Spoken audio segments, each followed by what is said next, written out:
അമ്മമാർ ജീവിച്ചിരിക്കുമ്പോൾ മക്കൾ നാം ദൈവങ്ങളെ പോലെ കണ്ടിടേണം. അമ്മമാർ ജീവിച്ചിരിക്കുമ്പോൾ മക്കൾ നാം ദൈവങ്ങളെ പോലെ കണ്ടിടേണം. അമ്മമാരില്ലാത്ത നിമിഷങ്ങളെന്നും വെളിച്ചമില്ലാത്തൊരു ജീവിതമാ.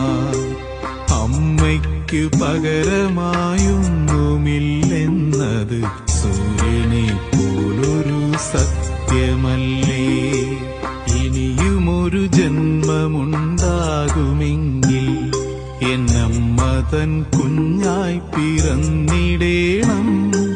ഇനിയുമൊരു ജന്മമുണ്ടാകുമെങ്കിൽ എന്നമ്മ തൻ കുഞ്ഞായി പിറന്നിടേണം.